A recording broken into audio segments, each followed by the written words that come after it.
ਤੇ ਸਾਨੂੰ ਮਤਲਬ ਕੋਈ ਪ੍ਰੈਕਟੀਕਲ ਦੀ ਤਾਂ ਕੋਈ ਉਮੀਦ ਹੀ ਨਹੀਂ ਹੈ, ਕਿਉਂਕਿ ਤੁਸੀਂ ਦੇਖ ਸਕਦੇ ਹੋ ਉੱਥੇ ਮਤਲਬ ਰੋਜ਼ ਬੰਬਾਰੀ ਹੁੰਦੀ ਹੈ, ਕੁਛ ਵੀ ਨਹੀਂ ਬਚਿਆ, ਨਾ ਕੋਈ ਯੂਨੀਵਰਸਿਟੀ ਬਚੀ, ਨਾ ਹੀ ਕੋਈ ਉਹ ਬਚੇ ਹਸਪੀਟਲ ਬਚੇ ਵੇ, ਤੇ ਨਾ ਸਾਨੂੰ ਅਜੇ ਕੋਈ ਟਰਾਂਸਫਰ ਦੀ ਵੀ ਕੋਈ ਉਮੀਦ ਨਹੀਂ ਹੈ, ਕਿਉਂਕਿ ਉਹਨਾਂ ਦੇ ਵੀ ਜਿੰਨੇ ਵੀ ਡਾਕੂਮੈਂਟ ਸੀਗੇ ਸਾਡੇ ਉਹ ਸਾਰੇ ਉੱਥੇ ਮਤਲਬ ਹੋ ਗਏ ਵੇ, ਖਤਮ ਹੋ ਚੁੱਕੇ ਵੇ, ਤੇ ਨਾ ਹੀ ਸਾਨੂੰ ਟਰਾਂਸਫਰ ਦੀ ਕੋਈ ਗਾਈਡਲਾਈਨ ਦਿੱਤੀ ਗਈ ਹੈ।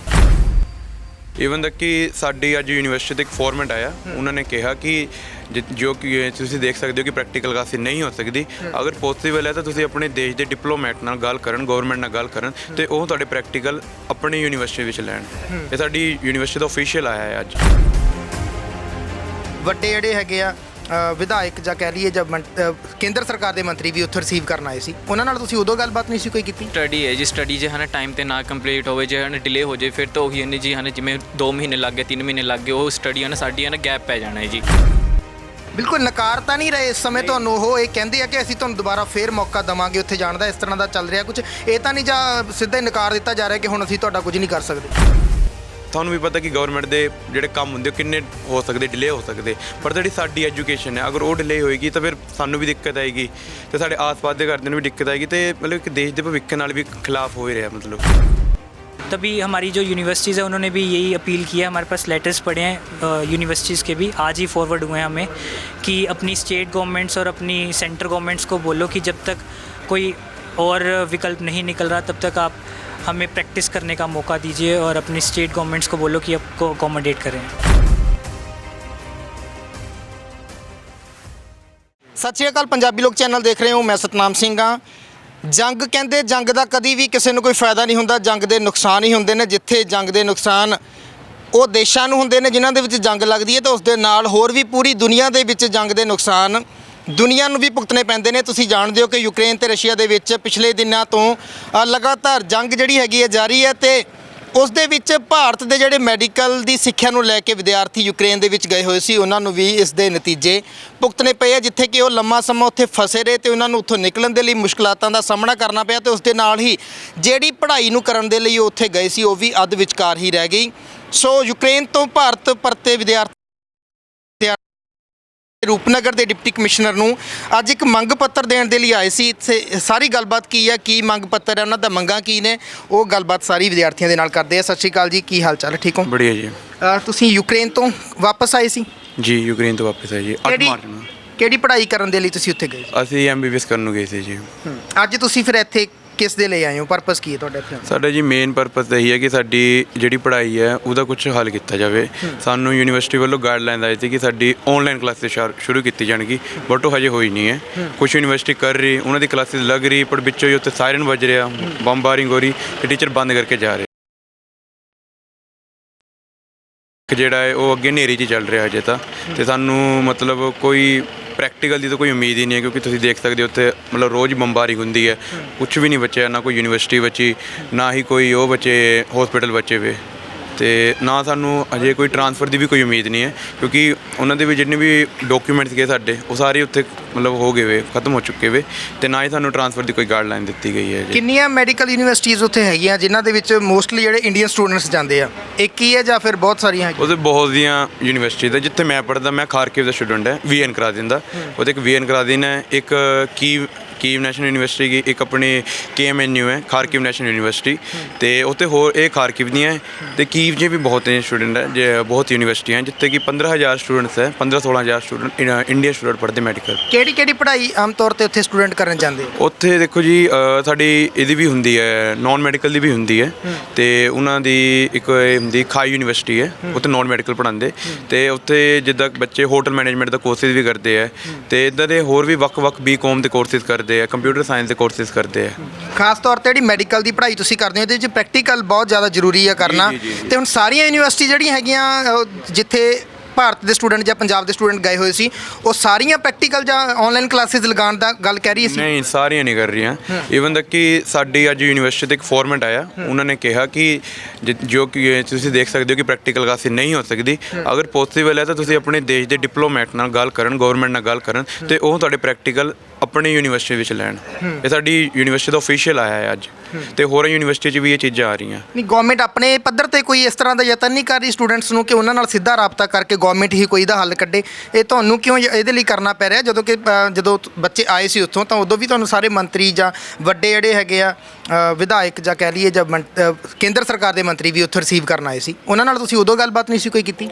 ਦੇਖੋ, ਅਸੀਂ ਆਏ ਸੀ ਅਜੇ ਜੰਗ ਤੋਂ, ਸਾਡੇ ਹਜੇ ਮਤਲਬ ਕਈਆਂ ਨਿਆਣੇ ਦੇ ਤਾਂ ਟਰੋਮਾ ਦਿਮਾਗ 'ਚ ਇੱਦਾਂ ਦੇ ਕਿ ਹਜੇ ਉਹ ਸਾਈਕੋਲੋਜੀਕਲ ਉਹਨਾਂ ਕੋਲ ਜਾ ਰਹੇ ਡਾਕਟਰ ਕੋਲ, ਉੱਭਰ ਨਹੀਂ ਪਾਏ ਇਸ ਵਿੱਚੋਂ? ਉੱਭਰ ਹੀ ਨਹੀਂ ਪਾਏ। ਤੁਸੀਂ ਦੇਖੋ ਨਾ, ਤੁਸੀਂ ਅੱਧੀ ਰਾਤ ਨੂੰ ਮਤਲਬ ਠੰਡ ਤੋਂ ਤੁਹਾਡੇ ਕੋਲ ਨਾ ਖਾਣ ਨੂੰ ਹੈ ਨਾ ਕੁਛ ਨੂੰ ਹੈ ਨਾ ਪਾਣ ਨੂੰ, ਮਤਲਬ ਉੱਦਾਂ ਦੀ ਨੱਠੇ ਵੀ ਆ ਤੁਸੀਂ, ਬੰਬਾਰਿੰਗ ਹੋ ਰਹੀ। ਹੁਣ ਤੁਸੀਂ ਇੱਦਾਂ ਦੇ ਮਾਮਲੇ 'ਚ ਤੁਹਾਡੇ ਕਿਆ ਦਿਮਾਗ 'ਚ ਹੋਏਗਾ ਕਿ ਅੱਗੇ ਆਪਾਂ ਮਤਲਬ ਆਪਣੀ ਪੜ੍ਹਾਈ ਬਾਰੇ ਵੀ ਸੋਚਣਾ ਹੈ। ਤੁਸੀਂ ਤਾਂ ਮਤਲਬ ਇਹ ਹੈ ਕਿ ਜਾਨ ਬਚਾਉਣ ਦੀ ਬਚ ਲਈ ਇੱਕ ਵਾਰੀ, ਉਹ ਗੱਲਾਂ ਦੀ ਨਾ ਉਸ ਟਾਈਮ, ਬਟ ਹੁਣ ਕਿਹਾ ਕਿ ਮਤਲਬ ਹੋ ਗਿਆ, ਥੈਂਕਸ ਟੂ ਇੰਡੀਅਨ ਗਵਰਨਮੈਂਟ ਕਿ ਅਸੀਂ ਬਚ ਗਏ ਸਾਰੇ ਤੇ ਅਸੀਂ ਇੱਥੇ ਪਹੁੰਚ ਚੁੱਕੇ ਹਾਂ, ਉਹਨਾਂ ਦੀ ਮਤਲਬ ਬਦੌਲਤ ਹਨ। ਤੇ ਸਾਡੀ ਹੈ ਕਿ ਉਹ ਅੱਗੇ ਵੀ ਇਸ ਕੰਮ ਨੂੰ ਤੋਰਨ। ਤੁਹਾਨੂੰ ਵੀ ਪਤਾ ਕਿ ਗਵਰਨਮੈਂਟ ਦੇ ਜਿਹੜੇ ਕੰਮ ਹੁੰਦੇ ਉਹ ਕਿੰਨੇ ਹੋ ਸਕਦੇ, ਡਿਲੇ ਹੋ ਸਕਦੇ, ਪਰ ਜਿਹੜੀ ਸਾਡੀ ਐਜੂਕੇਸ਼ਨ ਹੈ ਅਗਰ ਉਹ ਡਿਲੇ ਹੋਏਗੀ ਤਾਂ ਫਿਰ ਸਾਨੂੰ ਵੀ ਦਿੱਕਤ ਆਏਗੀ ਤੇ ਸਾਡੇ ਆਸ-ਪਾਸ ਦੇ ਘਰਦਿਆਂ ਨੂੰ ਵੀ ਦਿੱਕਤ ਆਏਗੀ, ਤੇ ਮਤਲਬ ਇੱਕ ਦੇਸ਼ ਦੇ ਭਵਿੱਖ ਨਾਲ ਵੀ ਖਿਲਾਫ ਹੋ ਹੀ ਰਿਹਾ। ਮਤਲਬ ਕਿੰਨਾ ਖਰਚਾ ਤੁਸੀਂ ਕਰਕੇ ਉੱਥੇ ਗਏ ਸੀ ਹੁਣ ਤੱਕ? ਤੁਹਾਡੀ ਪੜ੍ਹਾਈ ਦੇ ਉੱਤੇ ਜੇ ਦੇਖੀਏ ਤਾਂ ਕਿੰਨਾ ਖਰਚਾ ਹੋ ਚੁੱਕਿਆ ਤੁਹਾਡਾ? ਦੇਖੋ ਜੀ, ਜਿੱਦਾਂ ਮੇਰੀ ਆਪਣੀ ਪਰਸਨਲ, ਮੈਂ 5th ਕੋਰਸ ਦਾ ਸਟੂਡੈਂਟ ਹੈ, ਮੇਰੀ ਜਿਹੜੀ ਹੈ ਉਹ ਮਤਲਬ $4300 ਫੀਸ ਹੈ, ਜਿਹੜੀ ਇਕੱਲੀ ਫੀਸ ਹੈ। ਤੇ ਅਗਰ ਭਾਰਤੀ ਇਸ ਹਿਸਾਬ ਨਾਲ ਦੇਖੀਏ ਤਾਂ ਕਿੰਨਾ ਤੁਸੀਂ ਹੁਣ ਤੱਕ ਖਰਚ ਕਰ ਚੁੱਕੇ ਹੋ?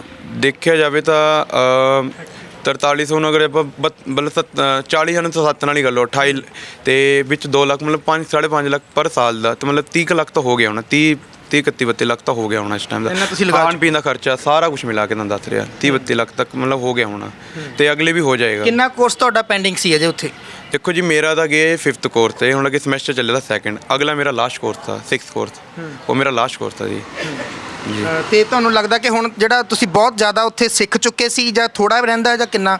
ਦੇਖੋ, ਇਹ ਜਿੱਦਾਂ ਕਿ ਤੁਹਾਨੂੰ ਪਤਾ ਪਹਿਲੇ ਕਰੋਨਾ ਵੀ ਆਇਆ ਸੀ, ਕਰੋਨਾ ਦੇ ਚੱਕਰ 'ਚ ਵੀ ਸਾਡੀ ਕਲਾਸਿਸ ਬੰਦ ਹੋ ਗਈਆਂ ਸੀ, ਮਤਲਬ ਉੱਥੇ ਵੀ ਪ੍ਰਭਾਵਿਤ ਰਿਹਾ। ਹਾਂਜੀ, ਉੱਥੇ ਵੀ ਪ੍ਰਭਾਵਿਤ ਰਿਹਾ, ਉੱਥੇ ਵੀ ਆਨਲਾਈਨ ਮਤਲਬ ਆਨਲਾਈਨ ਹੀ ਰਿਹਾ ਤੇ ਪ੍ਰੈਕਟੀਕਲ ਦਾ ਮਤਲਬ ਮੈਂ 3rd ਈਅਰ ਦਾ ਸੀ ਤਦੋਂ ਇੱਥੇ ਕਰੋਨਾ ਆਇਆ ਸੀ, ਤੇ ਹੁਣ ਜਦ ਅਸੀਂ ਮਤਲਬ ਸਭ ਕੁਝ ਨੋਰਮਲਾਈਜ਼ ਹੋਣ ਲੱਗਾ ਤੇ ਉਸ ਤੋਂ ਬਾਅਦ ਹੁਣ ਵਾਰ ਆ ਗਈ, ਤਾਂ ਤੁਹਾਨੂੰ ਪ੍ਰੈਕਟੀਕਲ ਦੀ ਨੌਲੇਜ ਤਾਂ ਤੁਸੀਂ ਦੇਖ ਹੀ ਲਓ ਕਿੰਨੀ ਕੀ ਹੋਏਗੀ ਸਾਨੂੰ, ਮਤਲਬ ਇੰਨੀ ਨੌਲੇਜ ਨਹੀਂ ਹੈ ਜਿੰਨੀ ਸਾਨੂੰ ਚਾਹੀਦੀ ਹੈ। ਹਾਂਜੀ ਸਰ, ਤੁਹਾਡਾ ਕਿਹੜੀ ਐਜੂਕੇਸ਼ਨ ਦੇ ਲਈ ਤੁਸੀਂ ਉੱਥੇ ਗਏ ਸੀ? ਮੈਂ ਵੀ ਜੀ ਮੈਡੀਕਲ ਲਈ ਹੀ ਗਿਆ ਸੀਗਾ, MBBS ਹੀ ਕਰ ਰਿਹਾ ਮੈਂ ਵੀ ਉੱਥੇ। ਕਿਹੜੇ ਈਅਰ ਸੀ ਤੁਹਾਡਾ? ਮੇਰਾ 4th ਈਅਰ ਹੈ ਜੀ। ਤੇ ਉੱਥੇ ਮਤਲਬ ਕਿ ਉਹੀ ਹੈ ਕਿ ਆਪਣਾ 4th ਈਅਰ 'ਚ ਆ ਕੇ ਉਹੀ ਪ੍ਰੈਕਟੀਕਲ ਨੌਲੇਜ, ਜਿਵੇਂ ਇਹਨਾਂ ਨੇ ਕਿਹਾ ਪ੍ਰੈਕਟੀਕਲ ਨੌਲੇਜ ਸਾਨੂੰ ਉਨੀ ਨਹੀਂ ਮਿਲ ਪਾ ਰਹੀ ਕੋਵਿਡ ਕਰਕੇ ਤੇ ਹੁਣ ਜਿਵੇਂ ਵਾਰ ਕਰਕੇ, ਤਾਂ ਅਸੀਂ ਆਏ ਸੀਗੇ ਹੁਣ ਅਸੀਂ DC ਆਫਿਸ। ਯੂਨੀਵਰਸਿਟੀਜ਼ ਵੱਲੋਂ ਤੁਹਾਨੂੰ ਕੁਝ ਇਸ ਤਰ੍ਹਾਂ ਦਾ ਨੋਟਿਸ ਵਗੈਰਾ ਆਏ ਆ ਕਿ ਜੇਕਰ ਤੁਸੀਂ ਪ੍ਰੈਕਟੀਕਲ ਕਿਤੇ ਨਹੀਂ ਕਰਦੇ ਤਾਂ ਕੀ ਤੁਹਾਡਾ ਆਉਣ ਵਾਲੇ ਸਮੇਂ ਦੇ ਵਿੱਚ ਹੋਏਗਾ? ਵਾਰ ਖਤਮ ਹੋਣ ਤੋਂ ਬਾਅਦ ਜਾਂ ਕੋਈ ਵਧੀਆ ਪੋਜ਼ਿਟਿਵ ਜੇ ਨਤੀਜੇ ਆਉਂਦੇ ਆ ਵਾਰ ਤੋਂ ਬਾਅਦ, ਕੁਝ ਸਿੱਟਾ ਨਿਕਲਦਾ ਵਾਰ ਦਾ, ਤਾਂ ਉਸ ਤੋਂ ਬਾਅਦ ਕਿ ਉਹ ਕਿਸ ਤਰ੍ਹਾਂ ਤੁਹਾਨੂੰ ਡੀਲ ਕਰਨਗੇ ਫਿਰ ਦੁਬਾਰਾ, ਜਾਂ ਫਿਰ ਤੁਹਾਨੂੰ ਹੁਣ ਕੰਟੀਨਿਊ ਰੱਖਣਾ ਪਊਗਾ ਕਿਤੇ ਨਾ ਕਿਤੇ ਪ੍ਰੈਕਟੀਕਲ? ਯੂਨੀਵਰਸਿਟੀ ਦੀ ਗਾਈਡਲਾਈਨਸ ਤੁਹਾਨੂੰ ਕੀ ਹੈ? ਸਾਨੂੰ ਇਹ ਹੈ ਕਿ ਹਲੇ ਆਪਾਂ ਕਿਸੇ ਮਤਲਬ ਕਿ ਪ੍ਰੈਕਟੀਕਲ ਵਰਕ ਕਰਿਆ ਜਾਏ, ਕਿਤੇ ਸਾਨੂੰ ਪ੍ਰੈਕਟੀਕਲ ਨੌਲੇਜ ਮਿਲੇ, ਤੇ ਉਹ ਗਵਰਨਮੈਂਟ ਸਾਨੂੰ ਉੱਥੇ ਕਾਲਜ ਕਹਿ ਰਹੇ ਹੈ ਕਿ ਆਪਣੀ ਗਵਰਨਮੈਂਟ ਨਾਲ ਗੱਲ ਕਰੋ ਤੇ ਉੱਥੇ ਤੁਸੀਂ ਕਰ ਸਕਦੇ ਹੋ ਆਪਣਾ ਪ੍ਰੈਕਟੀਕਲ ਵਰਕ ਸਿੱਖੋ, ਜਿੰਨਾ ਹੋ ਸਕਦਾ ਉਨਾ ਵਧੀਆ ਸਾਡੇ ਲਈ, ਕਿਉਂਕਿ ਇਸ ਫੀਲਡ 'ਚ ਸਾਨੂੰ ਪ੍ਰੈਕਟੀਕਲ ਨੌਲੇਜ ਜ਼ਿਆਦਾ ਜ਼ਰੂਰੀ ਹੈ। ਬਿਲਕੁਲ ਨਕਾਰ ਤਾਂ ਨਹੀਂ ਰਹੇ ਇਸ ਸਮੇਂ ਤੁਹਾਨੂੰ? ਉਹ ਇਹ ਕਹਿੰਦੇ ਆ ਕਿ ਅਸੀਂ ਤੁਹਾਨੂੰ ਦੁਬਾਰਾ ਫੇਰ ਮੌਕਾ ਦੇਵਾਂਗੇ ਉੱਥੇ ਜਾਣ ਦਾ, ਇਸ ਤਰ੍ਹਾਂ ਦਾ ਚੱਲ ਰਿਹਾ ਕੁਝ? ਇਹ ਤਾਂ ਨਹੀਂ ਜਾਂ ਸਿੱਧਾ ਹੀ ਨਕਾਰ ਦਿੱਤਾ ਜਾ ਰਿਹਾ ਕਿ ਹੁਣ ਅਸੀਂ ਤੁਹਾਡਾ ਕੁਝ ਨਹੀਂ ਕਰ ਸਕਦੇ? ਨਕਾਰ ਤਾਂ ਨਹੀਂ ਰਹੇ, ਪਰ ਜਾਣ ਦਾ ਕੁਝ ਬਣ ਵੀ ਨਹੀਂ ਰਿਹਾ ਜੀ, ਕਿਉਂਕਿ ਦੇਖੋ ਉੱਥੇ ਹੁਣ ਵਾਰ ਸਿਚੁਏਸ਼ਨ ਹੈ, ਵਾਰ ਚੱਲ ਰਹੀ ਹੈ ਹਲੇ ਇਹਦਾ ਕੁਝ ਕਿਹਾ ਵੀ ਨਹੀਂ ਜਾ ਸਕਦਾ ਕਿ ਕਦੋਂ ਜਾਵਾਂਗੇ, ਕਦੋਂ ਸਾਨੂੰ ਬੁਲਾਇਆ ਜਾਏਗਾ, ਪਰ ਹਲੇ ਕੁਝ ਨਹੀਂ ਹੈ ਜਾਣ ਦਾ। ਤੁਸੀਂ ਇੱਥੋਂ ਬਹੁਤ ਸਾਰੇ ਸਟੂਡੈਂਟ ਜਿਹੜੇ ਹੈਗੇ ਮੈਡੀਕਲ ਦੇ ਸਟੂਡੈਂਟਸ ਉੱਥੇ ਜਾਂਦੇ ਆ, ਕੀ ਲੱਗਦਾ ਕਿ ਇੱਥੇ ਮੌਕੇ ਨਹੀਂ ਸੀ ਜਾਂ ਫਿਰ ਇੱਥੇ ਕਿਉਂ ਨਹੀਂ ਪੜ੍ਹਾਈ ਹੋ ਸਕੀ? ਇਹ ਵੀ ਵੱਡੇ ਸਵਾਲ ਪਿਛਲੇ ਦਿਨਾਂ ਦੌਰਾਨ ਉਠਾਏ ਗਏ ਜਦੋਂ ਉੱਥੇ ਵਾਰ ਦਾ ਸਾਰਾ ਮਾਹੌਲ ਰਹਿੰਦਾ, ਤਾਂ ਇੱਥੇ ਫਿਰ ਇਹ ਮੁੱਦੇ ਲੋਕਾਂ ਦੇ ਵਿੱਚ ਚਰਚਾ ਦਾ ਵਿਸ਼ਾ ਰਹੇ ਆ ਕਿ ਜੇ ਇੱਥੇ ਬੱਚਿਆਂ ਨੂੰ ਮੌਕੇ ਵਧੀਆ ਮਿਲਦੇ ਤਾਂ ਉੱਥੇ ਜਾਣ ਦੀ ਕੀ ਲੋੜ ਪੈਂਦੀ? ਕੀ ਇੱਥੇ ਸਮੱਸਿਆਵਾਂ ਇੱਥੇ ਕੀ ਸੀ? ਇੱਥੇ ਖਰਚਾ ਵੱਧ ਹੈ ਜਾਂ ਕਿਹੜੀ ਚੀਜ਼ਾਂ ਕਰਕੇ ਸਟੂਡੈਂਟ ਉੱਥੇ ਜਾਂਦੇ ਆ? ਉਰੇ ਜੀ ਗਵਰਨਮੈਂਟ ਸੀਟ ਘੱਟ ਹੈ, ਖਰਚੇ ਜ਼ਿਆਦਾ ਹੈ, ਜਿਵੇਂ ਤੁਸੀਂ ਕਿਹਾ ਹੁਣੇ ਪ੍ਰਾਈਵੇਟ ਸੀਟ 'ਚ ਲੈਣੀ ਹੈ ਤੁਹਾਨੂੰ ਘੱਟੋ ਘੱਟ ਨਹੀਂ ਤਾਂ 70-80 ਲੱਖ ਰੁਪਇਆ ਚਾਹੀਦਾ। ਉੱਥੇ ਕਿੰਨਾ ਫਰਕ ਹੈ ਇੱਥੇ ਨਾਲੋਂ? ਉੱਥੇ ਤੁਸੀਂ ਇਹੀ ਲਾ ਲਓ, ਇਹਨਾਂ ਨੇ ਭਈਆ ਨੇ ਦੱਸਿਆ ਕਿ 5 ਸਾਲਾਂ 'ਚ ਇਹਨਾਂ ਦਾ 30 ਲੱਖ ਰੁਪਇਆ ਹੋਇਆ, ਹੁਣ ਉੱਥੇ ਅਸੀਂ 5 ਸਾਲ 'ਚ ਸਾਨੂੰ 80 ਤੋਂ 90 ਲੱਖ ਰੁਪਇਆ ਲੱਗ ਸਕਦਾ। ਇੱਥੇ ਲੱਗ ਸਕਦਾ? ਹਾਂਜੀ, ਇੰਡੀਆ ਇੰਨਾ ਡਿਫਰੈਂਸ ਹੈ ਉਰੇ। ਤਾਂ ਫਿਰ ਬੱਚਾ ਹੁਣ ਜਿਹੜੇ ਮਿਡਲ ਕਲਾਸ ਦੇ ਬੰਦੇ ਆ ਉਹ ਇੰਨਾ ਅਫੋਰਡ ਕਰ ਹੀ ਨਹੀਂ ਸਕਦੇ। ਹੁਣ ਤੁਸੀਂ ਡੀਸੀ ਮੈਮ ਨੂੰ ਮਿਲ ਕੇ ਆਏ ਹੋ ਤੇ ਉਹਨਾਂ ਨੇ ਕੀ ਭਰੋਸਾ ਦਿਵਾਇਆ ਤੁਹਾਨੂੰ, ਕੀ ਗੱਲਬਾਤ ਹੋਈ ਹੈ ਸਾਰੀਆਂ? ਉਹਨਾਂ ਨੇ ਇਹ ਕਿਹਾ ਕਿ ਹੋਰ ਬੱਚਿਆਂ ਨੇ ਵੀ ਅਪਰੋਚ ਕੀਤਾ ਉਹਨਾਂ ਨੂੰ, ਹੋਰ ਵੀ ਮਤਲਬ ਆਪਣੀ ਜਿਹੜੀ ਸਰਕਾਰ ਹੈ ਉਹ ਸਾਡੇ ਬਾਰੇ ਸੋਚ ਰਹੀ ਹੈ, ਉਹ ਸਾਨੂੰ ਕਰਨ ਦਾ ਕਹਿ ਰਹੇ ਹੈ ਕਿ ਸਾਡੀ ਪ੍ਰੈਕਟੀਕਲ ਸਟੱਡੀਜ਼ ਪ੍ਰੈਕਟੀਕਲ ਵਰਕ ਸਾਰਾ ਉਰੇ ਹੋਏਗਾ। ਗਵਰਨਮੈਂਟ ਕਰ ਰਹੀ ਹੈ ਇਹਦੇ ਬਾਰੇ ਕੁਝ ਜੀ। ਸੋ ਬਹੁਤ ਸਾਰੇ ਇੰਸਟੀਚਿਊਟ ਇੱਥੇ ਹੋਰ ਵੀ ਹੈਗੇ ਆ, ਪੀਜੀਆਈ ਵਗੈਰਾ ਵਰਗਾ। ਕੀ ਕੋਈ ਮੈਡਮ ਨੇ ਇਸ ਤਰ੍ਹਾਂ ਦਾ ਭਰੋਸਾ ਤੁਹਾਨੂੰ ਦਿੱਤਾ ਹੈ ਕਿ ਇਹਨਾਂ ਇੰਸਟੀਚਿਊਟਸ ਵਿੱਚ ਸਪੈਸ਼ਲ ਸੀਟਸ ਕੁਝ ਦੇ ਕੇ ਤੁਹਾਨੂੰ ਇਸ ਤਰ੍ਹਾਂ ਕੀਤਾ ਜਾ ਸਕਦਾ? ਨਹੀਂ ਜੀ, ਇਹੋ ਜਿਹਾ ਹਨ ਕੁਝ ਮੈਡਮ ਨੇ ਨਹੀਂ ਕਿਹਾ ਹੈਗਾ। ਮੈਡਮ ਕਹਿ ਰਹੇ ਕਿ ਹਾਂ ਕਿ ਅਸੀਂ ਇਹਨੇ ਲੈਟਰ ਅੱਗੇ ਹਨ ਤੁਹਾਨੂੰ ਕਿ ਅੱਗੇ ਦੇ ਜਿਵੇਂ ਮਿਨਿਸਟਰ ਵਗੈਰਾ ਅੱਗੇ ਸੀਐਮ ਉਹਨਾਂ ਨੂੰ ਫਾਰਵਰਡ ਜਿਵੇਂ ਕਰੂੰਗੇ ਤੇ ਜੋ ਵੀ ਹਨ ਰਾਏ ਮਿਲਦੀ ਹੈ, ਜੋ ਉਹ ਡਿਸੀਜਨ ਲਓਗੇ ਉਹ ਤੁਹਾਨੂੰ ਵੀ ਪਤਾ ਲੱਗ ਜਾਊਗਾ ਤੇ ਉਹ ਵੀ ਤੁਹਾਨੂੰ ਦੱਸਿਆ ਜਾਊਗਾ ਕਿ ਹਾਂ ਕਿ ਸਟੇਟ ਗਵਰਨਮੈਂਟ ਕਿਆ ਤੁਹਾਡੇ ਲਈ ਕਰ ਰਹੀ ਹੈ ਕਿਆ ਨਹੀਂ, ਕਿ ਉਹ ਵੀ ਹਨ ਬੈਠ ਨਹੀਂ ਰਹੀ ਹੈ, ਉਹ ਵੀ ਤੁਹਾਡੇ ਬਾਰੇ ਭਵਿੱਖ ਬਾਰੇ ਸੋਚ ਹੀ ਰਹੀ ਹੈ ਜੀ। ਲੰਮਾ ਵਕਫਾ ਜੇ ਇਸ ਤਰ੍ਹਾਂ ਲੰਘ ਗਿਆ, ਤੁਹਾਨੂੰ ਲੱਗਦਾ ਕਿ ਪ੍ਰੈਕਟੀਕਲ ਤਾਂ ਨਾਲ ਦੀ ਨਾਲ ਹੀ ਚੱਲਣ ਵਾਲਾ ਜਿਹੜਾ ਕੰਮ ਹੈ, ਜੇ ਪ੍ਰੈਕਟੀਕਲ ਨਾਲ ਦੀ ਨਾਲ ਹੀ ਚੱਲਦਾ ਤਾਂ ਤੁਸੀਂ ਹੋਰ ਪਿੱਛੇ ਚੱਲ ਜਾਓਗੇ ਪ੍ਰੈਕਟੀਕਲ ਨੂੰ ਲੈ ਕੇ? ਤੁਹਾਨੂੰ ਲੱਗਦਾ ਕਿ ਇਹ ਜਲਦੀ ਹੋਣਾ ਚਾਹੀਦਾ ਜਾਂ ਕੁਝ ਇਸ ਤਰ੍ਹਾਂ ਦਾ ਲੱਗ ਰਿਹਾ? ਸਟੱਡੀ ਹੈ ਜੀ, ਸਟੱਡੀ ਜੇ ਹਨ ਟਾਈਮ ਤੇ ਨਾ ਕੰਪਲੀਟ ਹੋਵੇ, ਜੇ ਹਨ ਡਿਲੇ ਹੋ ਜਾਏ ਫਿਰ ਤਾਂ ਉਹੀ ਹਨ ਜੀ ਹਨ ਜਿਵੇਂ 2 ਮਹੀਨੇ ਲੱਗ ਗਏ 3 ਮਹੀਨੇ ਲੱਗ ਗਏ, ਉਹ ਸਟੱਡੀ ਹਨ ਸਾਡੀ ਹਨ ਗੈਪ ਪੈ ਜਾਣਾ ਹੈ ਜੀ। ਤੇ ਜਿਵੇਂ ਕਿ ਨਾ ਗਵਰਨਮੈਂਟ ਹਾਲੇ ਕੋਈ ਡਿਸੀਜਨ ਵੀ ਨਹੀਂ ਲੈ ਰਹੀ, ਕੋਈ ਸਟੈਪ ਨਹੀਂ ਲੈ ਰਹੀ ਕਿ ਹਾਂ ਕਿ ਸਾਨੂੰ ਵੀ, ਕਿਉਂਕਿ ਬੱਚੇ ਐਵੇਂ ਟੈਂਸਡ ਹੋਏ ਪਏ ਹੈ ਜੀ ਕਿ ਹਾਂ ਕਿ ਨਾ ਸਾਡਾ ਕਿਆ ਹੋਣਾ ਫਿਊਚਰ, ਕਿਆ ਨਾ ਕਿ ਉੱਧਰ ਆਨਲਾਈਨ ਵਗੈਰਾ ਕਲਾਸਾਂ ਲੱਗ ਰਹੀਆਂ, ਪ੍ਰੈਕਟੀਕਲ ਨੌਲੇਜ ਸਾਨੂੰ ਇੱਕ ਵੀ ਹਾਲੇ ਤੱਕ ਮਿਲੀ ਨਹੀਂ ਹੈ। ਕੋਵਿਡ ਜਿਵੇਂ ਭਾਈ ਨੇ ਕਿਹਾ ਕਿ ਹਾਂ ਕਿ ਕਿੰਨੇ ਸਟੂਡੈਂਟਸ ਆ ਟੋਟਲ? ਜੇ ਅਸੀਂ ਰੋਪੜ ਦੀ ਗੱਲ ਕਰੀਏ ਤਾਂ ਤੁਹਾਡੇ ਨਾਲ ਕਿੰਨੇ ਸਟੂਡੈਂਟਸ ਹੈਗੇ? ਸਿਰਫ ਰੋਪੜ ਡਿਸਟ੍ਰਿਕਟ ਦੇ ਜੀ 30 ਤੋਂ 32 ਬੱਚੇ ਹੈ ਜੀ। ਪੰਜਾਬ ਦਾ ਵੀ ਕੋਈ ਅੰਕੜਾ ਹੈ ਤੁਹਾਡੇ ਕੋਲ? ਪੰਜਾਬ ਤੋਂ ਕਮ ਸੇ ਕਮ तो 1500 स्टूडेंट्स हैं। 1500 स्टूडेंट। हाँ जी। बाकी आज इत्थे ना आने का कारण की? सर आज दिल्ली में भी हमारा पीसफुल प्रोटेस्ट है, ऑल ओवर द कंट्री जितने यूक्रेन के बच्चे हैं दिल्ली में भी हमारा प्रोटेस्ट है, तो हमने डिवाइड कर लिए हैं। आधे बच्चे यहाँ आएंगे, आधे दिल्ली गए हुए हैं अपने पेरेंट्स के साथ, हम भी अपने पेरेंट्स के साथ यहाँ पे पहुँचे हैं। और हमारी बस यही एक रिक्वेस्ट है गवर्नमेंट ऑफ इंडिया से और पंजाब गवर्नमेंट से कि जैसे बाकी स्टेट्स ने आश्वासन दिया है अपने स्टूडेंट्स को, कर्नाटका, वेस्ट बंगाल, तमिलनाडु, इन सब ने बोल दिया है कि हाँ जब तक सेंट्रल गवर्नमेंट नहीं बोलती, स्टेट गवर्नमेंट अपनी तरफ से आपको अकोमोडेट करेगी और प्रैक्टिकल स्किल्स आपको देने स्टार्ट कर देंगे। तो हम भी वही चाहते हैं कि स्टेट गवर्नमेंट हमें ये आश्वासन दे ताकि जो ट्रॉमा हम एक ट्रॉमा से अभी उभरने की कोशिश कर रहे हैं वॉर वाले, दूसरा ट्रॉमा हमारे आगे ना आए। हमारा यही रिक्वेस्ट है। सारे स्टूडेंट्स ਜਿਹੜੇ 1500 ਤੁਸੀਂ ਦੱਸ ਰਹੇ ਹੋ ਇਹ ਇਕੱਠੇ ਹੋ ਸਕੇ ਆ? ਕੋਈ ਆਪਸੀ ਸਲਾਹ ਮਸ਼ਵਰਾ ਹੋਇਆ, ਇਕੱਠे ਹੋਏ हो?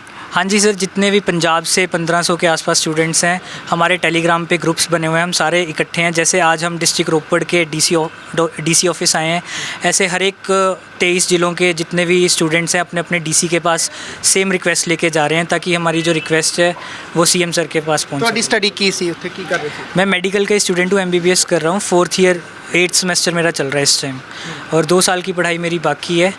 तो अभी वहाँ पे यूक्रेन में पढ़ाई के अभी कोई भी आसार नहीं है, अभी तो वॉर चल रहा है, पता नहीं कितना टाइम लगेगा। और मेडिकल पढ़ाई एक ऐसी पढ़ाई है जो आप ऑनलाइन बहुत टाइम तक नहीं कर सकते, आपको प्रैक्टिकल स्किल्स होने ही चाहिए, तभी आप एक अच्छे डॉक्टर बन सकते हो। तभी हमारी जो यूनिवर्सिटीज़ है उन्होंने भी यही अपील किया, हमारे पास लेटर्स पड़े हैं यूनिवर्सिटीज़ के भी, आज ही फॉरवर्ड हुए हैं हमें, कि अपनी स्टेट गवर्नमेंट्स और अपनी सेंट्रल गवर्नमेंट्स को बोलो कि जब तक कोई और विकल्प नहीं निकल रहा तब तक आप हमें प्रैक्टिस करने का मौका दीजिए और अपनी स्टेट गवर्नमेंट्स को बोलो कि आपको अकोमोडेट करें। ਜੀ ਬਿਲਕੁਲ। ਸੋ ਮੈਡੀਕਲ ਦੇ ਜਿਹੜੇ ਸਟੂਡੈਂਟਸ ਹੈਗੇ ਨੇ ਯੂਕਰੇਨ ਤੋਂ, ਉਹ ਇਸ ਸਮੇਂ ਕਿਤੇ ਨਾ ਕਿਤੇ ਤਣਾਅ ਦੇ ਵਿੱਚ ਨੇ, ਉੱਭਰ ਨਹੀਂ ਪਾਏ ਉਸ ਜੋ ਇੰਨਾ ਭਿਆਨਕ ਮੰਜ਼ਰ ਜੋ ਉਹਨਾਂ ਨੇ ਉੱਥੇ ਦੇਖਿਆ। ਉੱਥੋਂ ਜਾਨ ਬਚਾਉਣ ਤੱਕ ਦੇ ਇਹਨਾਂ ਨੇ ਦੱਸਿਆ ਕਿ ਲਾਲੇ ਪਏ ਹੋਏ ਸੀ ਕਿ ਜਾਨ ਕਿਸ ਤਰ੍ਹਾਂ ਬਚਾ ਲਈਏ, ਪੜ੍ਹਾਈ ਦਾ ਤਾਂ ਉਸ ਸਮੇਂ ਖਿਆਲ ਵੀ ਨਹੀਂ ਸੀ। ਪਰ ਹੁਣ ਜਦੋਂ ਆਪਣੇ ਦੇਸ਼ ਵਿੱਚ ਪਹੁੰਚ ਚੁੱਕੇ ਨੇ ਤਾਂ ਉਹ ਜਿਹੜਾ ਖਰਚਾ ਕੀਤਾ ਹੋਇਆ ਸੀ ਇੱਥੇ ਲੱਖਾਂ ਦੀ ਗਿਣਤੀ ਦੇ ਵਿੱਚ ਜਿਹੜਾ ਪੈਸਾ ਲੱਗਿਆ ਹੋਇਆ ਹੈ, ਉਹ ਪੈਸਾ ਹੁਣ ਕਿਤੇ ਨਾ ਕਿਤੇ ਸਮੱਸਿਆ ਇਹਨਾਂ ਦੀ ਬਣ ਚੁੱਕਿਆ ਕਿ ਉਹ ਪੈਸਾ ਇਹਨਾਂ ਦਾ ਸਟਰਕ ਹੋ ਕੇ ਰਹਿ ਗਿਆ। ਉਹ ਨਾ ਹੁਣ ਇਹ ਉਸ ਪਾਸੇ ਜਾ ਸਕਦੇ ਕਿਉਂਕਿ ਪ੍ਰੈਕਟੀਕਲ ਸਟੱਡੀ ਹੈ, ਪ੍ਰੈਕਟੀਕਲ ਸਟੱਡੀ ਨੂੰ ਕੰਟੀਨਿਊ ਰੱਖਣਾ ਕਿਤੇ ਨਾ ਕਿਤੇ ਬਹੁਤ ਜ਼ਰੂਰੀ ਹੈ। ਸੋ ਉਹ ਸਾਰੀ ਆਪਣੀ ਸਮੱਸਿਆ ਲੈ ਕੇ ਅੱਜ ਡੀਸੀ ਰੂਪਨਗਰ ਦੇ ਕੋਲ ਆਏ ਸੀ ਤੇ ਜਿਸ ਦੇ ਚਲਦਿਆਂ ਇਹਨਾਂ ਨਾਲ ਜਿਹੜੀ ਗੱਲਬਾਤ ਡੀਸੀ ਹੋਰਾਂ ਨੇ ਕੀਤੀ ਤੇ ਇਹਨਾਂ ਨੇ ਡੀਸੀ ਮੈਡਮ ਹੋਰਾਂ ਨਾਲ ਗੱਲਬਾਤ ਕੀਤੀ ਆ। ਤੇ ਹੁਣ ਤੁਹਾਨੂੰ ਕੀ ਭਰੋਸਾ ਮਿਲਿਆ? ਕੁਝ ਲੱਗਦਾ ਹੈ ਕਿ ਹੁਣ ਕੋਈ ਹੱਲ ਨਿਕਲੇਗਾ ਇਸ ਚੀਜ਼ ਦਾ?